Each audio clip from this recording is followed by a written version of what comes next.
Good afternoon, everyone. This is Learn Extra Live Teacher Talk, and we're focusing on life sciences this afternoon. So what are we dealing with? Well, we're going to give an overview, first of all, what Learn Extra has got coming up for learners in the next little while, and then we'll get into a discussion which I hope that you're going to find useful and be able to apply some of the principles from our discussion, from looking at some literature as well, about the issue of language.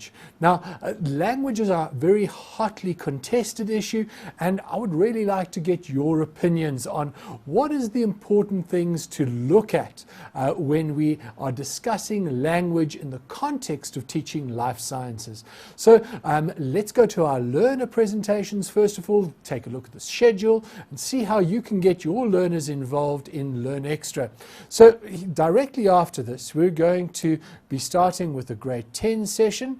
That lasts for an hour. This is during the week. And then we have the grade 11 session, followed by the grade 12 session at 6 o'clock. This weekend, we've got our standard weekend broadcast on Saturdays dedicated to the grade 12s. Learn Extra starts early in the morning. It starts at 9 o'clock with grade 12 maths, but our time slot for life sciences is from 12 o'clock till 1:30. And then the repeat of today's session is from 5 o'clock till 6 o'clock. On Sunday, we are alternating between grade 11 and grade 10, and the time slot's exactly the same, from 12 until 1:30, and then the repeat between 5 o'clock and 6 o'clock in the evening. Now, we want to encourage learners to interact with us, tell us what they're feeling, give us questions to try and answer, and we'll see what we can do. How are they going to do that? Well, there are three ways, and here they are. The first way is they can phone us. The number to dial is 086 1058 262, or go to the help desk, send an email at least to the help desk helpdesk@learnextra.co.za, or go onto Facebook. Give us a comment or a post on Facebook. Go and help some other learners that have got questions on Facebook as well. It really helps. We've got a community of willing, helpful teachers and learners that are helping each other out. And so we're clarifying concepts and making sure that everyone is on the right page. Of course, we take these into our studio as well. Somebody there is filtering the questions and making sure that your answers are getting answered. Now, what about the teacher talk? This particular show, how are we going to engage with you? Well, you could leave us a message on 086 1058 262. You can email us to helpdesk@learnextra.co.za, or you can post on the Facebook page, which is Learn Extra with an X Teacher Talk.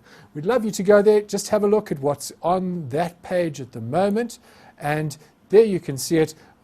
Posted up what we're doing today. We're looking at the importance of language in the teaching of life sciences, and making sure that you're in touch. We will review comments and your questions and highlight ideas that you've got. So please post them onto the page, and let's share resources, let's share some ideas in getting the teaching of life sciences to a new level. And so we're here to support you. We hope you enjoy the show. We're going to go to a short ad break, and after that we'll be back to dive into the issues around using language or discussing language as a tool to help learners learn life sciences. We'll be back in a few minutes.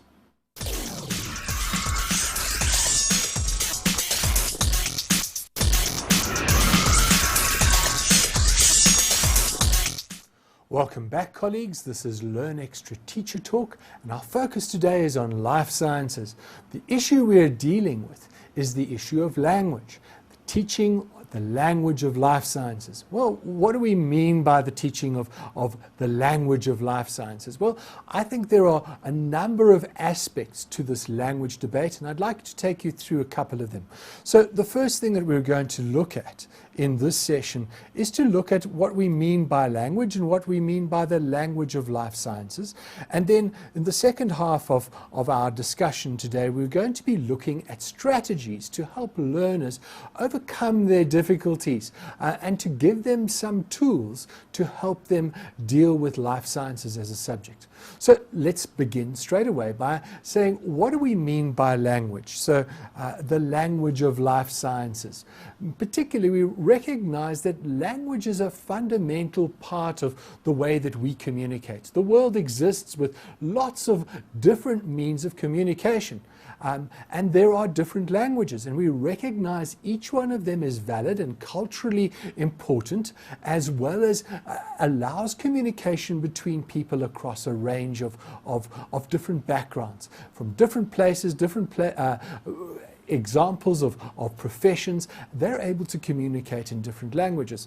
But what we recognize when we're dealing with life sciences is that life sciences as a science has its own particular set of terminologies, own particular structure. And that's what makes the teaching of life sciences quite difficult. Because in some ways, we recognize that language is a tool to assist learning. So language helps in learning, it's a tool in learning. But in the complexity of where we're sitting, of dealing with life sciences particularly, we recognize that language can also be a barrier. It can be, language can be, just put the word can, be a barrier to learning. Now, this isn't a phenomena that is unique to South Africa. In South Africa, we recognize that we've got an additional issue, that the language of teaching and learning for most learners is not their home language. And so, if I were to illustrate this, what we recognize is that on the one hand, we've got the home language, the language that the learner is most comfortable in. We've got a language of teaching and learning, and I'm just going to language of teaching and learning. And then on the far extreme, we've got the language of science, and there's the science language. And so even though my language of teaching and learning might well be English, and I'm quite proficient in English, my home language might even be English. But to engage with the language of science and the language of life science in particular is even a step further. So for the majority of our learners, where the home language is not English, so we have either particular example being Zulu, the language of teaching being English, and then we've got to migrate even further to the language of science. And so one can recognize that there are severe difficulties for a learner to be able to interpret science back into his home language or her home language to gain conceptual understanding at a high level. Now, as I said, these are not unique problems or problems that are unique to South Africa. There's been lots of research that deals with the issue of language. And the global phenomena is that classrooms around the world are becoming more diverse. That means that in a particular classroom, many more language groups are represented. So what is the research saying? And what are people finding out? It is an incredibly common phenomena, and we don't need to shy away from it. I know that within the South African context, we recognize that there are 13 official languages or 11 official languages, and we recognize that each one of them has a place for learners to express their identity. And now we bring them into a science classroom where we are dealing in a totally foreign language.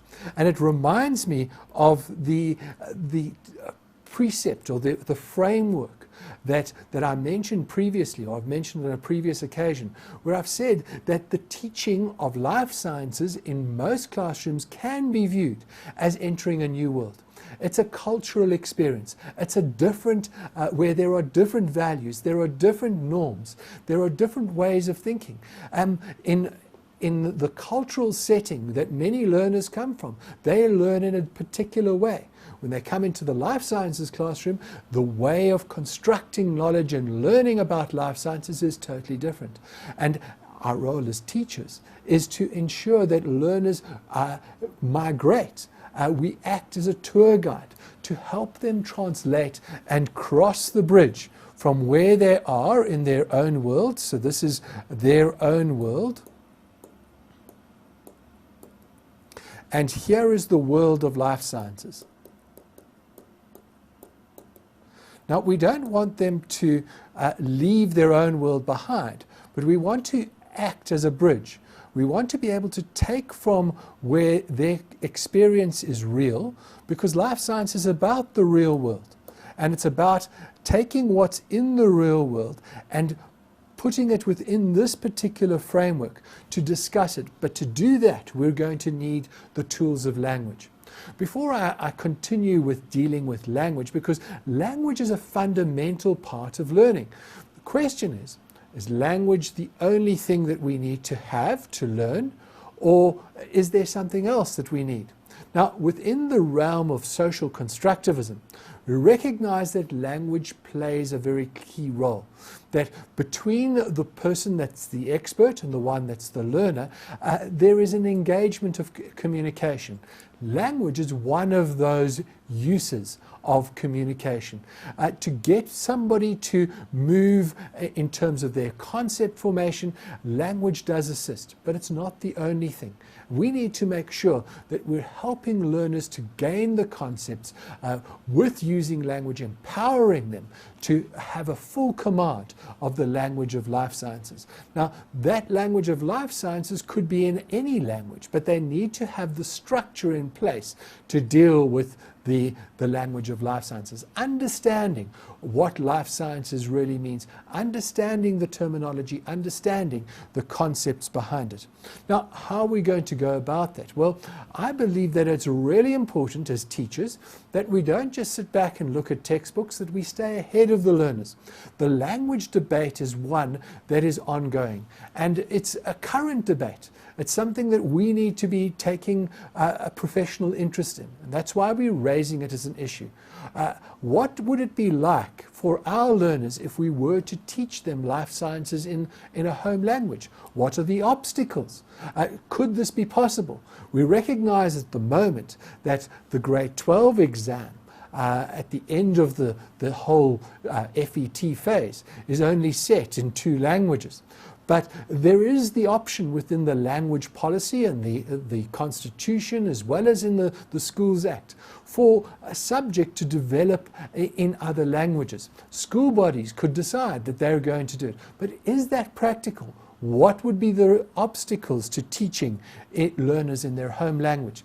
That's a huge debate. We recognize that in many cases it would be possible. We can look at some examples where languages have developed as oral languages, and in a very short period of time they have developed into written languages, and they have all the terminology that's required to teach and to get a graduate certificate in a particular language, or a study even up to a postgraduate arrangement or award like a PhD in that language. So we recognize that there is a language of the subject, and that needs to be developed. The question is, at the moment, what is the status quo? The status quo is that there are really only 2 languages in this country that you could go to tertiary institution and graduate at a master's or a PhD level. There are some moves to include other languages, specifically in the sciences. And there's a lot of research going into that. How do we take that and make it real in our classrooms? These are hot issues. These are issues of debate, because there are some cases where terminology hasn't been developed. We haven't got a core set of words that we can use to express our language, and express the subject or the concepts of the subject in that language. So what should we be doing? Should we be pursuing a multilingual approach to the teaching of life sciences, or should we mainstream it and focus and get strategies to help learners deal with a language like English? And what are the obstacles in that? So there are choices to be made, and there are points of discussion. The points of discussion, should we use Traditional languages, so our official languages, what about them? Official languages. Language policy. Have we got enough strength in our languages to deal with science? Should we focus on English? That seems to be the current trend. But is it the correct one? Are there other alternatives? What are the barriers? And we're going to need to expand that. Well, now, if we are taking this language debate seriously, and as I said to you, there are lots of people interested in it, then we need to go back and do some research. One of the roles of teachers is to play an active role as a researcher. Now, this doesn't mean that you have to register and become a master's student or a PhD student, but just in terms of issues and discussions with your colleagues at school. And you know what? It's really quite straightforward and easy to gain access to important information about trends in any particular area. One of the ways we can do that is to use a search engine like Google. I want to did some research myself, just very briefly earlier before the show began, and I just wanted to show you two examples of using the search engine. Now, one of them is just to put in the words, and as I've done it, science teaching, and I use science teaching generally, although we are specifically concerned about life sciences. Life sciences isn't a very common term in terms of internet searching. So I wanted to do science, and I might even have used biology because it's a more internationally common term, although it is gaining some status around the world as well. And as you do that, you then get a series of feedbacks on Google. The ones are the scholarly articles. I want to go back to that. These are published in journals and magazines, and they've been peer-reviewed. So they appear as a higher, more important set of knowledge. Some of these are downloadable. Some of them refer to the abstracts only, and you'd need to go to a library or a reference center to get the full article. Subscribe to the magazine, or you could download them after subscribing to the site and paying a small donation for that particular information. Now, that's one aspect. Google Scholar is very useful. But the general Google also gives some details of reports, and one of them is the one that I want to go and have a look at, which says using everyday language to teach science may help learners.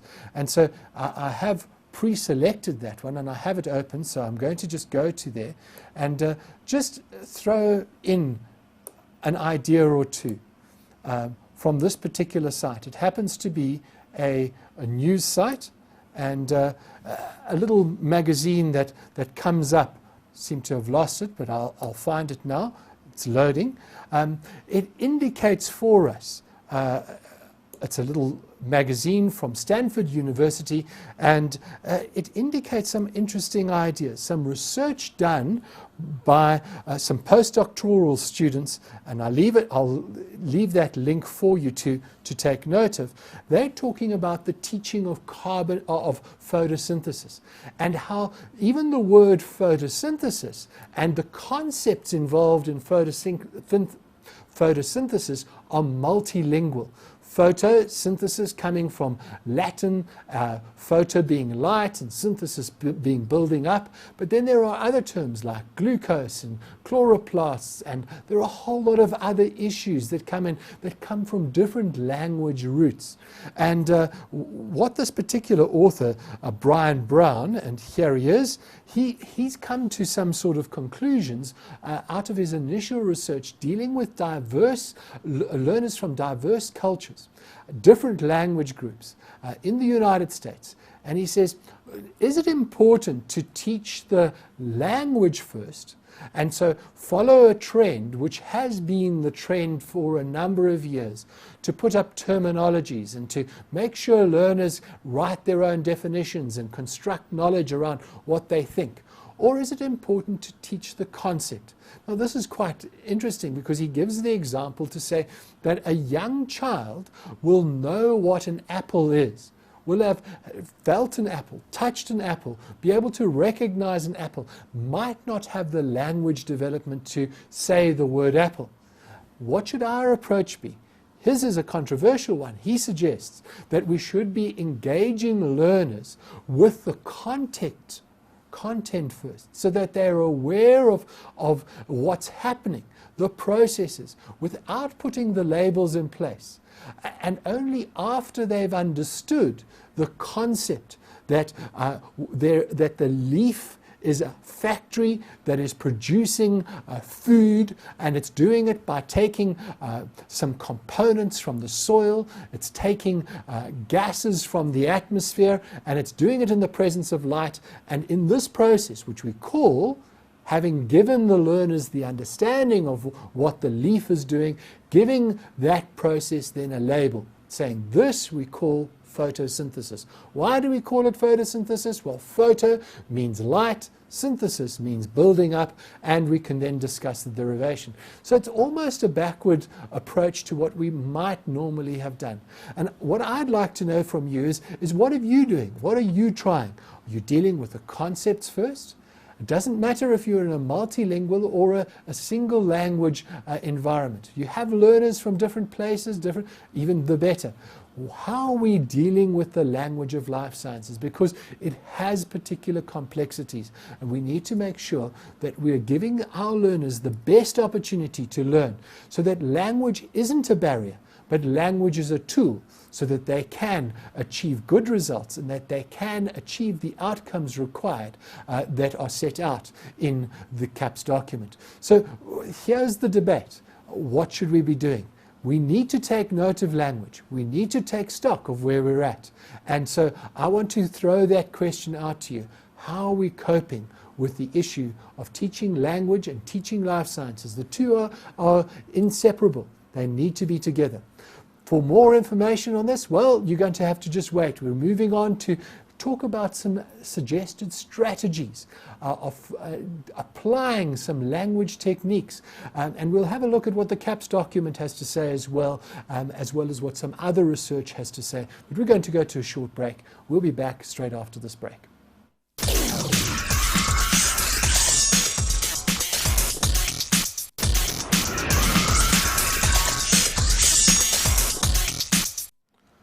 Welcome back, colleagues. This is Learn Extra Teacher Talk, and our focus today is on life sciences. And our point of discussion, or our topic for discussion, is the teaching the language of life sciences. Well, what's the language of life sciences? We've recognized that the language issue and the language debate in education is vast. It has many frames and facets to it, but we do recognize that it's not a debate that is confined to South Africa. It's not just a debate confined to the schooling system either. It's a debate that extends both from all the way from foundation phase all the way to tertiary, and it's an ongoing debate. We don't have all the answers, but what we're encouraging you to do is to become part of the debate. And one of the features that we want to mention to you is that there are many fora that you can be involved in, and one of these fora is the Bridge organization. So we've mentioned Bridge and teachers up front. There's an upcoming series on language, and I'd encourage you to if you're able to get involved in those, get onto the website for Bridge and have a look at the language debate and the issues that are coming up. So where does that leave us now? Well, let's just make sure that we've got a clear sense. We've opened up the idea of the language debate, but let's get practical. If we're wanting to find some resources to help us in the teaching of life sciences particularly, we need to be researchers. So let's have a look at another tool that we can use. I just did an ordinary Google search, and I want to just show you that it's not difficult to find additional material on the language debate. So if we go to Google, and that would be your Google taskbar, instead of just typing in words there, if you went to more and you are able to find even more, you will find that there is the option of Google Scholar. And Google Scholar is a really useful tool. If you click on Scholar, you're able to search scholarly papers, and these will bring up things that are published in magazines, and you're able to filter as well to be specific about exactly the area of learning that you're wanting to look at. I want to just show you one example of that, just to take you through it. Here's the Google Scholar page, and if I go to the advanced search, I'm able to choose a whole lot of displays. I don't want preferences. I want the advanced search, and hopefully I'll be able to get to that advanced search. I'll try one more time. There we go. It gives you the options to filter, to use words, to find articles with a string of words, an exact phrase, anywhere in the article, with titles specifically, and you can look at particular journals. The interesting thing here is to look at all areas. I prefer to focus it and use biology, life sciences, and environmental sciences. Now, this will give us information about those disciplines. But what we need to be careful of and aware of is the teaching of those subjects is actually a humanities. So I'm going to go back here and click on social sciences and humanities, and doing those two options, I'll then be able to fill in the teaching of language as an option in my search and get a whole lot of articles. So if I were to type in teaching language over here, and I'm going to see if I can do it, teaching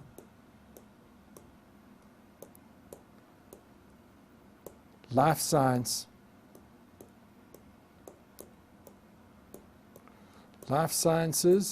and just put the word language. It might be too many, but we could search on that and see what return we get, and you'll recognize that there are a whole lot of citations and books, and this will allow you to get hold of a direction of understanding of where research is going. And I believe that's really important. Within our classrooms, we should be researching as often as we can. What are the latest trends? What are the people in education research saying, and what are they meaning by particular terms? What is good practice? Let's debate it. Let's make sure that we're staying at the cutting edge of our field.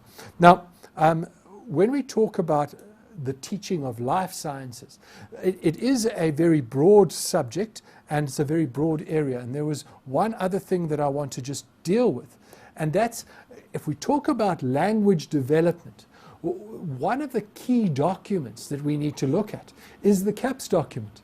And here is an interesting thing. Under the specific aim 3 of the CAPS document, which you'll be aware of, is the appreciating and understanding the history, importance, and application of life sciences in society.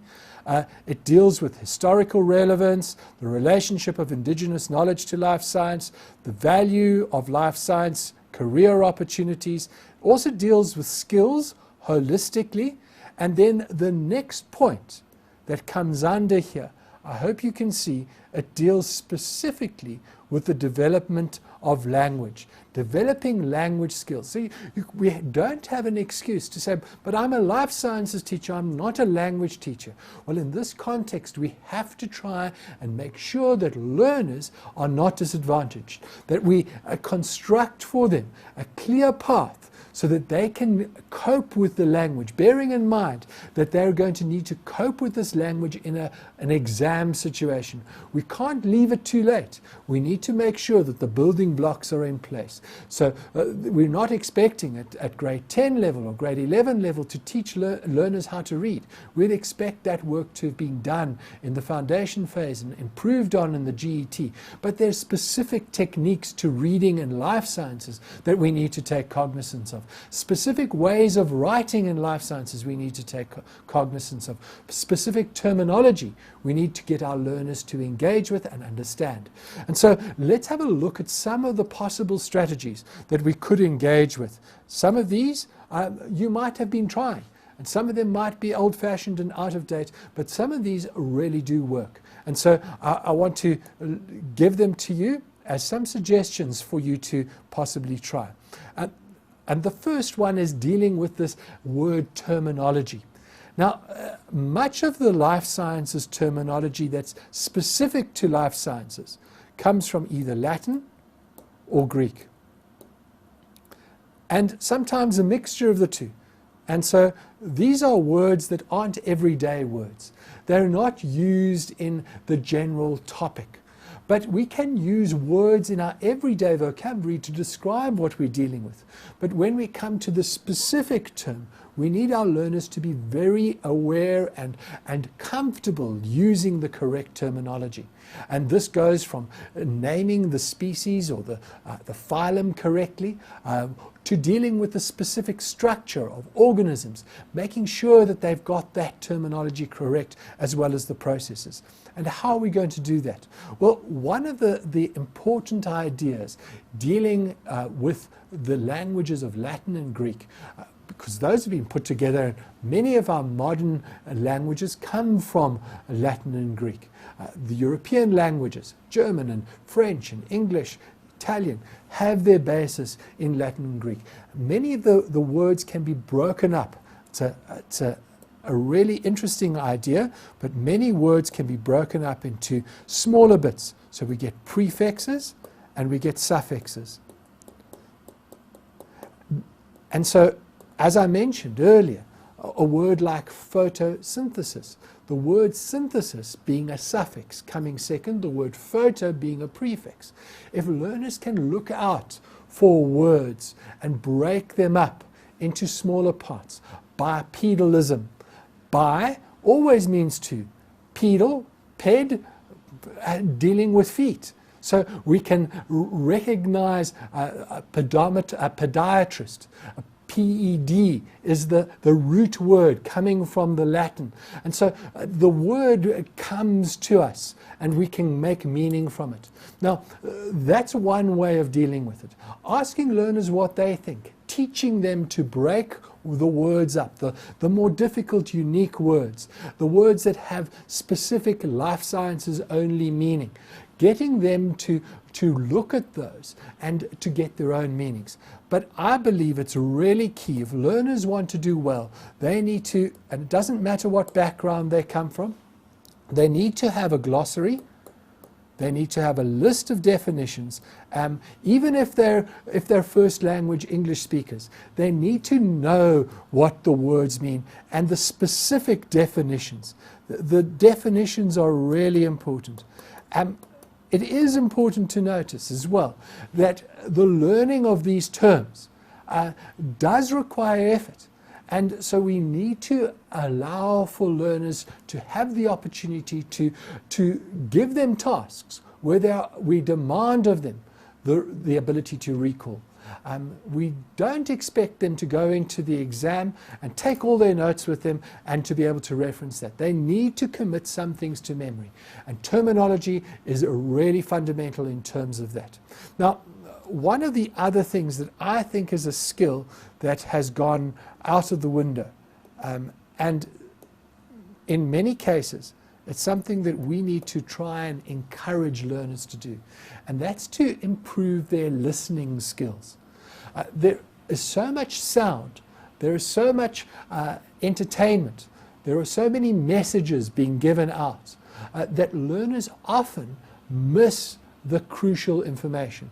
When you think about a lesson, we recognize that there are bits that are instruction, there are bits for learner activity, there are bits for reflection. But if learners miss the instruction, they don't listen, they're not going to act on the instructions that they've been given, and they're going to miss the conceptual understanding. And so activities that help learners to listen, I think, are really important. And so I would suggest to you that there are a couple of things that we could try here. One of them that I found really useful in the teaching of science was to give learners a set of keywords and ask them to explain in pairs so that the other learner would listen while the one was explaining. They could then critique and modify their definition, but they would have to listen critically. They weren't allowed to interrupt, but they had to listen until the person that was speaking had said what they needed to say, and only afterwards could they then ask a question for clarity. They would then have to repeat what had been said. And once they've repeated exactly, the person, the original speaker, would then clarify and say, yes, you've got it right, you've assessed it correctly. So a peer listening tool, so peer listening, peer exercise, and this can be done in pairs, and it doesn't take very long. It can be used to wrap up the end of a lesson, to summarize, to make sure that the learners have committed the terminology to memory. The other important thing about listening, or the other tool in terms of listening, that I think is really important for learners, and that is to get them to listen and to watch media that pronunciation, often a confusion about those two words. Different people say it in different ways. But it just illustrates for us, sometimes it's difficult for learners who are not first language English speakers or home language English speakers, the difficulty they have in picking up dialogue. And so what tools do we have that we can help them with? Well, one of the tools is video. And so I would recommend to you to get your learners to watch video, to watch television, particularly when there's a presentation on life sciences, like in Learn Extra Live, where there is a clear explanation of terms that are enunciated and pronounced correctly, and learners can then become familiar with that terminology. We're really trying hard to make sure that we do the very best we can to help learners pick up the correct terminology really well. The next thing is we need to encourage learners to talk and to use the correct terminology.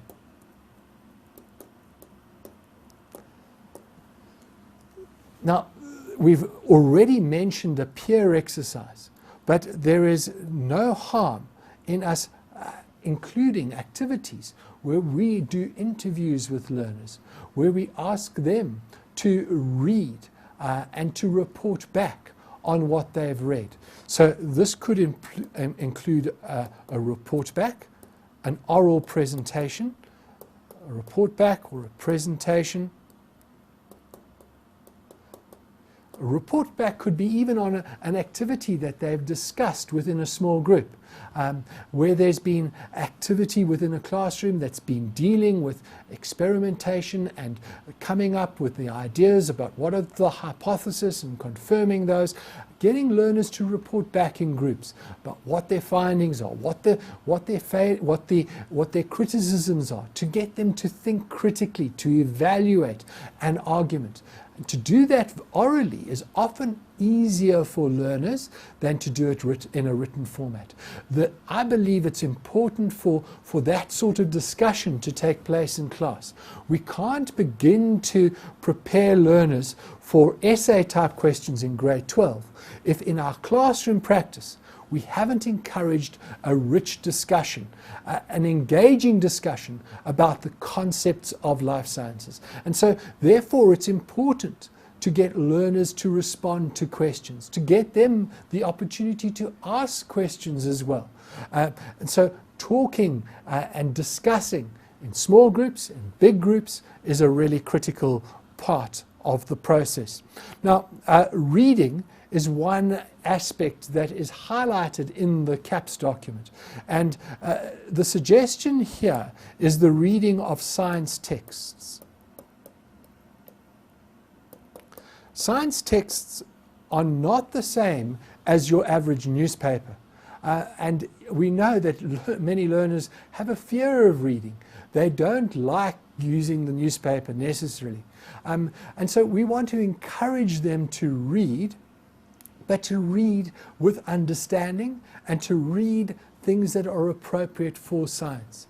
This means that we need to provide them with those sort of articles. And there are numerous magazines ranging from Quest or Popular Mechanics to little online magazines which deal with articles and issues. Some newspapers even have science columns. They might not be South African based, but reading those sort of articles, journal articles even, can help learners to get a better understanding and form an opinion about a particular subject. And so I would suggest to you making science texts available, whether that be in a reading corner at the back of the classroom or on a poster where you photocopy a news article and put it up.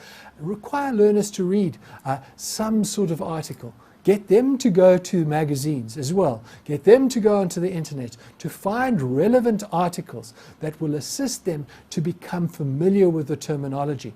Now, there are many websites, there are many publications that they could look at, and it's just a case of getting them to engage with that particular process. Now, the last point, and perhaps many people are saying, but why didn't you mention this first? This is clearly the most important.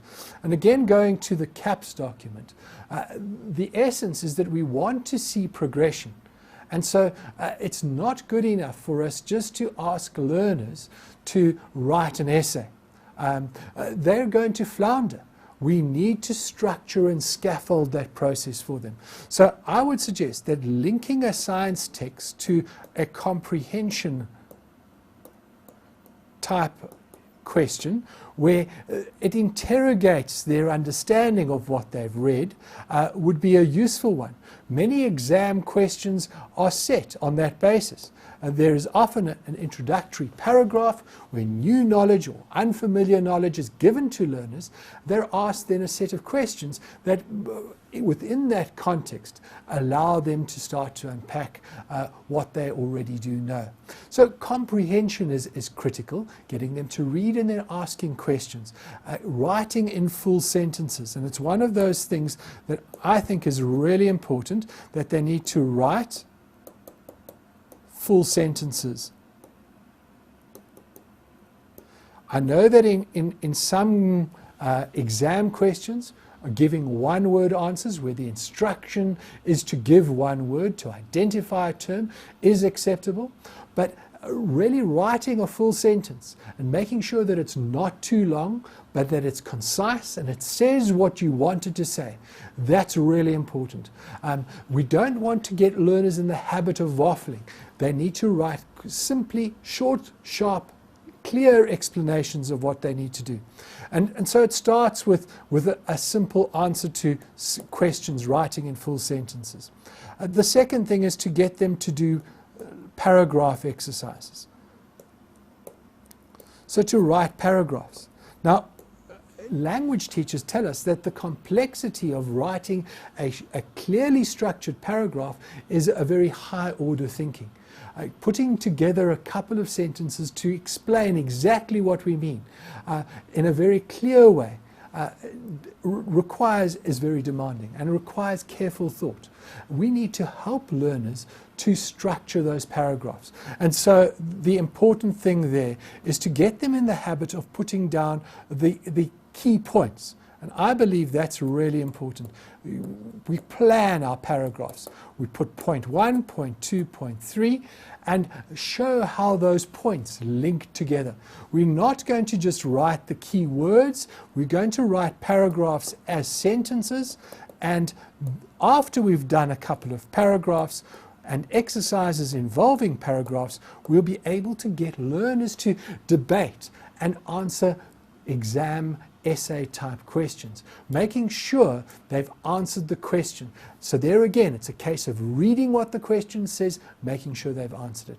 Well, I know that we've just touched the surface of this topic, but please, I would like to hear your comments. I'd love to hear from you. If you found any techniques that you found particularly useful in teaching life sciences and encouraging learners to be familiar and proficient at the language of life sciences. We don't want language to be a barrier to learning, but a tool to make sure that they have a full understanding of the concepts that we're trying to engage with. So let's have your comments. We'd love to hear from you. Remember, you can gain access to mindset resources on our website as well as on YouTube. We'd love to see you there. From me, John, it's been great being with you today. Join us again next time. Bye for now.